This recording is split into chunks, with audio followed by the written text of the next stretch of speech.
삶 가운데 또 우리 교회 가운데 함께 적용해 보기를 소망합니다. 첫 번째는 무엇이냐면 따라서 합니다. 겸손입니다. 네, 겸손이에요. 2절 상반절에 겸손이라는 단어가 나옵니다. 여러분 질문합니다. 우리가 사는 지금 이 시대는 겸손이 미덕일까요? 악덕일까요? 미덕이지요. 아름다운 질서 아니겠습니까? 그래서 우리가 자녀들에게 겸손해라 라고 가르치지 않나요? 그게 악한 것이면 가르치지 않지요. 좋은 것이기 때문에, 필요한 것이기 때문에 아이들에게 겸손하라 라고 말합니다. 그러나 2000년 전 사도 바울이 살았던 이 시대는 겸손이 미덕이 아니라 악덕입니다. 누구도 겸손을 말하지 않아요. 왜냐하면 겸손은 다른 사람 앞에서 나를 낮추고 다른 사람을 높이는 거잖아요.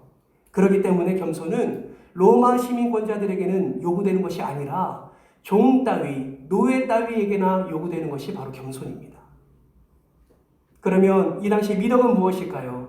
내가 얼마나 자격이 있는지, 내가 얼마나 다른 사람보다 뛰어난지, 내가 다른 사람보다 얼마나 높은 능력과 화려한 기술을 가지고 있는지를 증명해 보이는 것이 이 당시의 미덕이었습니다.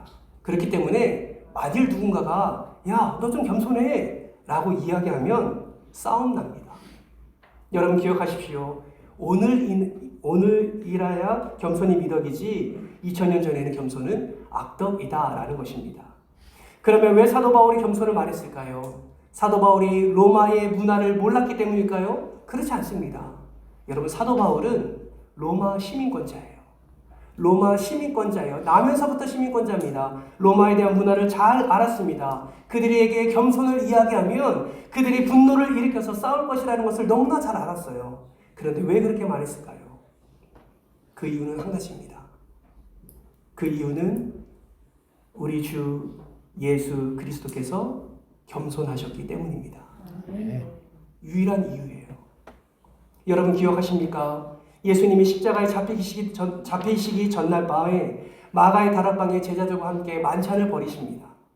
감람산에서 마가의 다락방으로 오시지요. 여러분 아시지요? 그 당시에는 우리처럼 운동화나 신발이 다양하지 않았습니다. 샌들을 신고 다녔어요. 그렇기 때문에 항상 발이 더러워졌습니다. 먼지가 많이 묻었어요. 그래서 어디를 방문하든지 어느 집을 가든지 항상 가장 먼저 이것을 했습니다. 무엇을 합니까? 발을 씻는 거예요. 발을 씻는 거. 그런데 그 당시에는 노예, 종이 있어서 자기가 들어가서 직접 씻지 아니하고 가장 미천한 자가, 가장 미천한 노예, 종이 와서 발을 씻겨줍니다.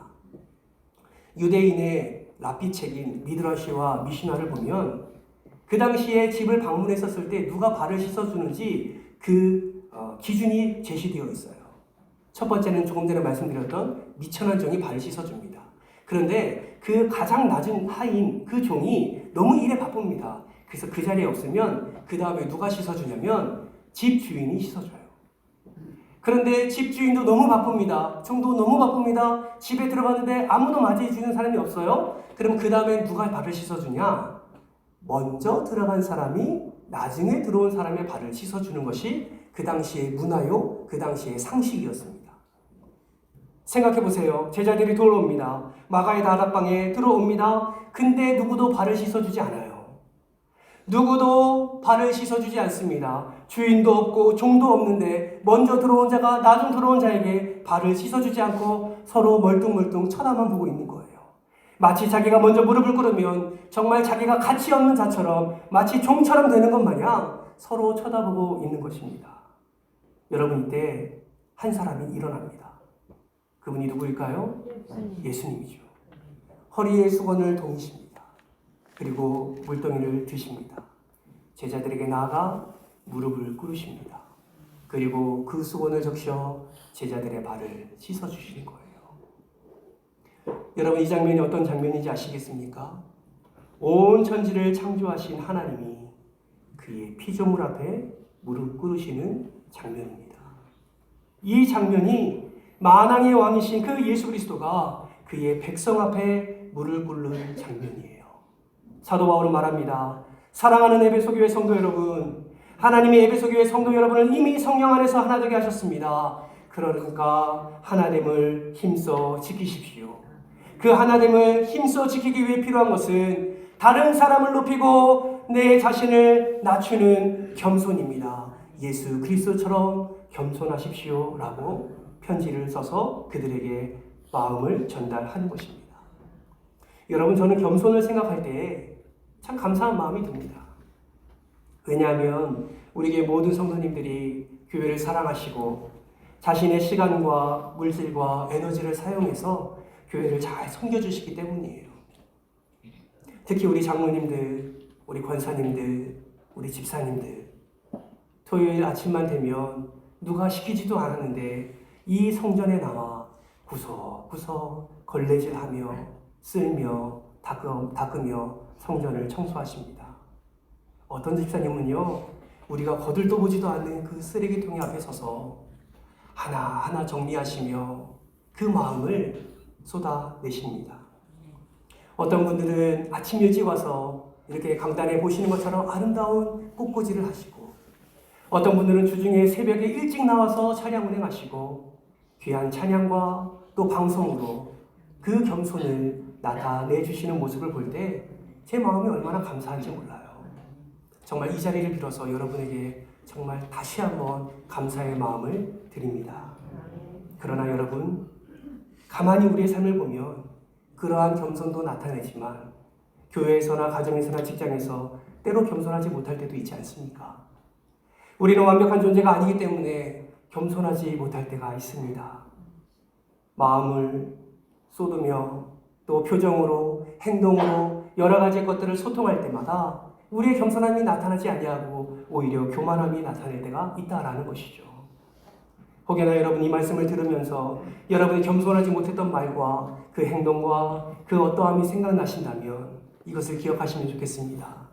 하나님은 예수 그리스도의 보혈과 십자가의 은혜로 말미암아 우리 사랑하는 교회를 하나로 묶으셨다라는 사실입니다. 그리고 여러분을 하나로 묶으셨습니다. 이 사실을 기억하고 우리의 교만함을 회개하며 예수 그리스도의 겸손을 삶 속에서 나타낼 때 우리는 성령의 하나 되게 하신 것을 힘써 지킬 수 있게 되는 것입니다. 두 번째는 무엇이냐면 온유입니다. 여러분, 온유가 어떤 의미입니까? 사전적인 의미로는 성격, 태도 따위가 온화하고 부드럽다라는 의미를 가지고 있습니다. 성경 곳곳에도 온유라는 단어가 등장합니다. 우리가 잘 아는 고린도전서 13장, 사랑장이라고 불리는 이 장에서도 온유라는 단어가 나와요. 그런데 고린도전서 13장은 착함이라는 의미의 온유라는 단어가 쓰였습니다. 그런데 오늘 본문 말씀에서 쓰여진 온유는 그런 의미가 아닙니다. 헬라어 단어 자체가 달라요. 그러면 어떤 의미일까요? 오늘 본문에 나오는 그 온유는 친절하고 부드럽고 착함을 의미하지가 않습니다. 오늘 본문에 나오는 온유는 헬라어로 프라위테스라는 단어를 쓰는데 이런 의미가 있어요. 사나운 야생 짐승을 길들이다. 어떤 의미가 있다고요? 사나운 야생 짐승을 길들이는 의미가 바로 온유다라는 거예요. 여러분, 이것은 무엇을 의미할까요? 절대로 길들일 수 없는 그 야생 짐승을 통제할 수 있는 힘을 의미합니다. 저는 온유라는 단어를 생각할 때마다 항상 떠오르는 동물이 있어요. 그것이 무엇이냐면 바로 사자입니다. 사자. 여러분, 사자 아시죠? 사자 모르시나요? 예, 모르실 줄 알고 제가 이미지를 가지고 왔습니다. 얘가 사자입니다. 얘가 사자예요. 여러분, 사자가 먹이를 잡을 때, 먹잇감을 잡을 때 어떻게 하나요? 자신을 드러내지 않죠. 처음에는 이렇게 웅크립니다. 숨어 있습니다. 그리고 먹잇감을 발견하면 어떻게 합니까? 박차고 일어나 자신이 할 수 있는 최고의 속도로 달려가지요. 그리고 그 먹잇감만을 향해서 달려가서 먹이의 목덜미를 저렇게 물어버립니다. 그 날카로운 송곳니로 숨통을 끊어버리는 거죠. 숨통을 끊어 그를 죽이고 그를 끌고 안전한 곳으로 가져가서 그 먹잇감을 뜯어 먹습니다. 이게 사자예요. 네, 여러분, 놀라운 것이 무엇인지 아십니까? 그 숨통을 끊었던 그 이빨, 그 입으로 자기 아기 새끼 사자를 목덜미를 물고 옮기기도 합니다. 자기 새끼 사자가 위험한 곳에 갈 때 물론 발로 툭툭 쳐서 움직일 수도 있지만 정말 급하고 위험하면 입을 벌려서 아기 새끼의 목덜미를 물고 들어서 옮긴다라는 것이죠. 그럼 질문합니다. 저 아기 새끼는 바로 죽겠죠? 안 죽습니까? 똑같은 입인데요? 똑같은 이빨인데요? 똑같은 송곳인데요? 왜 먹잇감은 저렇게 숨통을 끊어버리고 아기 새끼는 왜 털끝 하나 상하지 아니하고 그대로 살아있는 것일까요? 여러분, 이게 온유입니다. 이게 온유예요. 여러분, 성경이 말하는 온유가 무엇인지 아십니까? 힘을 써야 할 때와 힘을 쓰지 않을 때를 구분하는 것이 온유입니다. 힘이 있습니다. 능이 있습니다. 죽일 만한 권세가 있어요. 그러나 그 권세를 사용하지 않는 것이 온유입니다. 통제할 수 있는 것이 온유예요. 에베소 성도들이 갈등을 일으키고 싸울 때에 자신의 권위를 나타내지요. 자신의 직분을 나타냅니다. 자신의 주장을 나타냅니다. 그러나 누군가를 해할 수 있는 힘이 있다 할지라도 그것을 통제하는 것. 여러분, 그것이 온유입니다. 여러분, 사도 바울이 사도의 권위가 없었겠습니까? 재정 후원을 달라고 요청할 수 있는 것 아니겠습니까? 왜냐하면 권위가 있잖아요.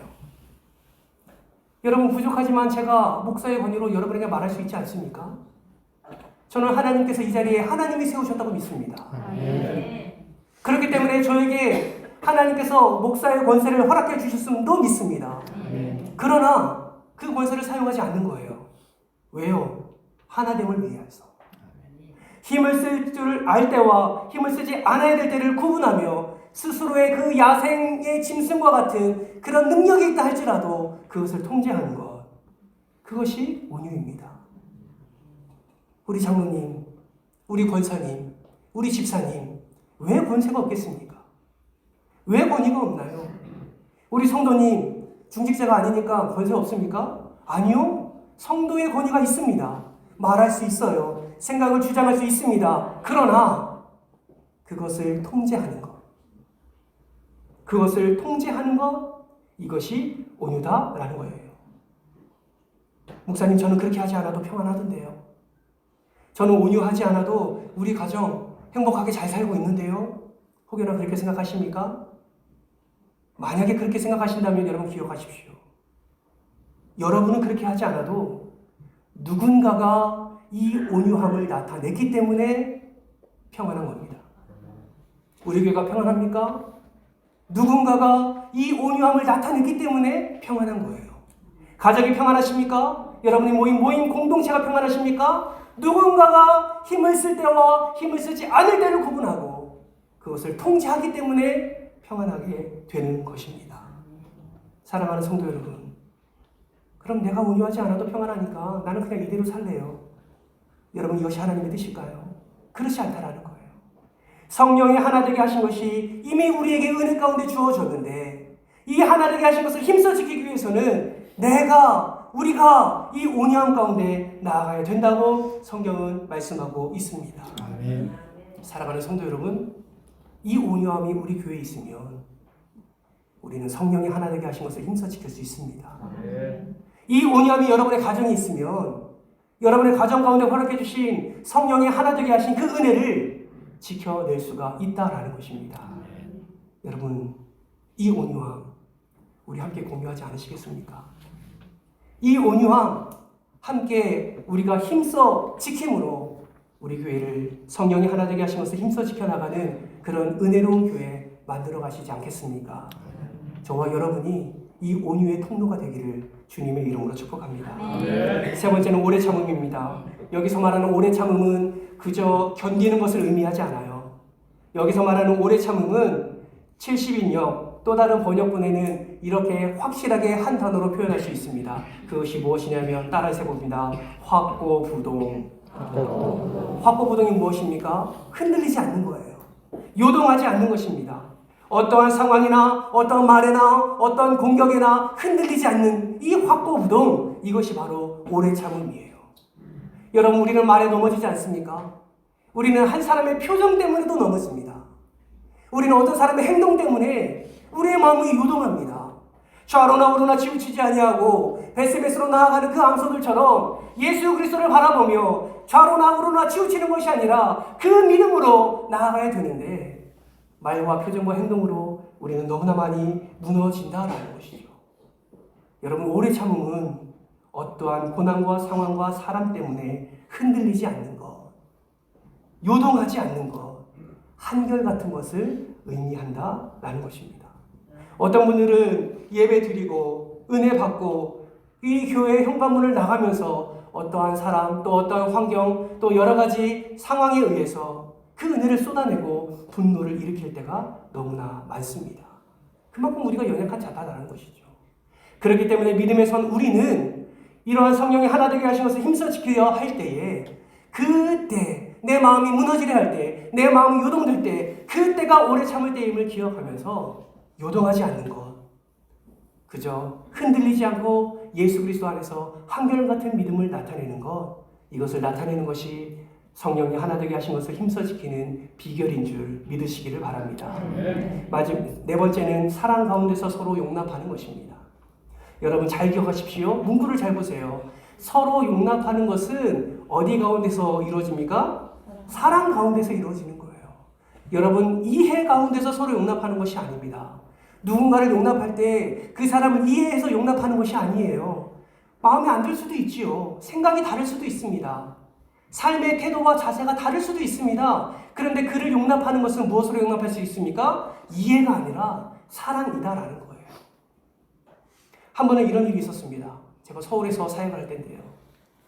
한 번은 어느 70 넘은 권사님 한 분이 교육자실로 딱 들어오시더라고요.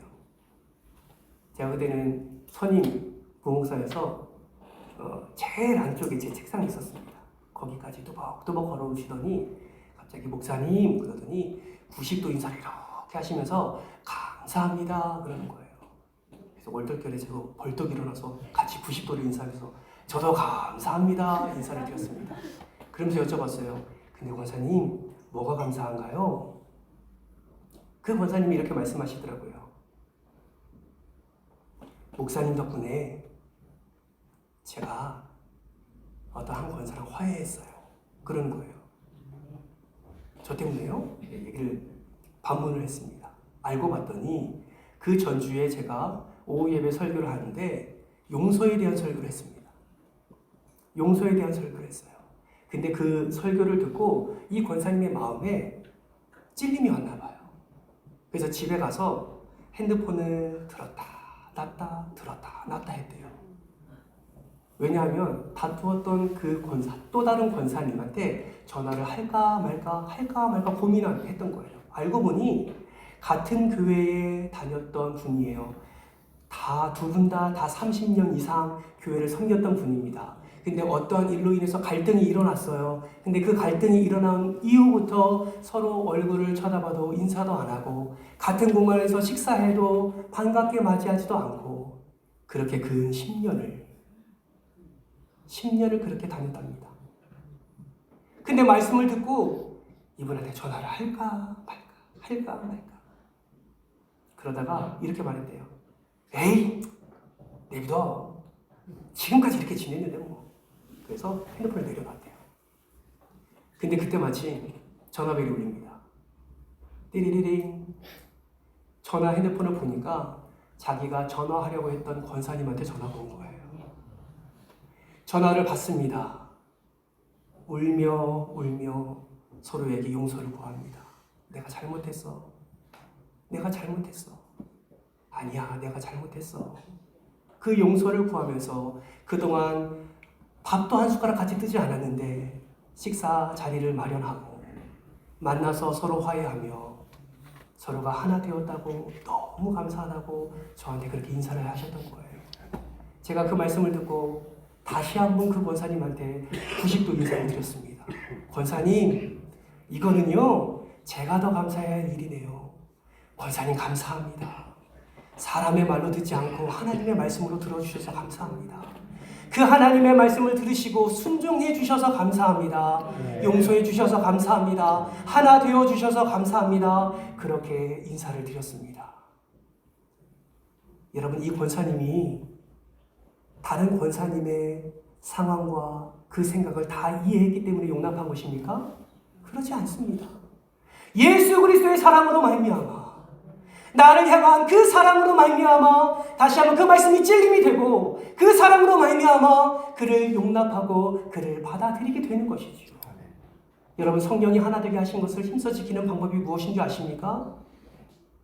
사랑 가운데 서로 용납하는 거예요. 옆에 계신 성도님 한번 바라보세요. 바라보기도 민망하죠. 바라보시면서 서로 사랑 가운데 용납할 때의 하나됨이 일어나는 것입니다. 여러분, 우리 교회가 이런 은혜가 있었으면 좋겠습니다.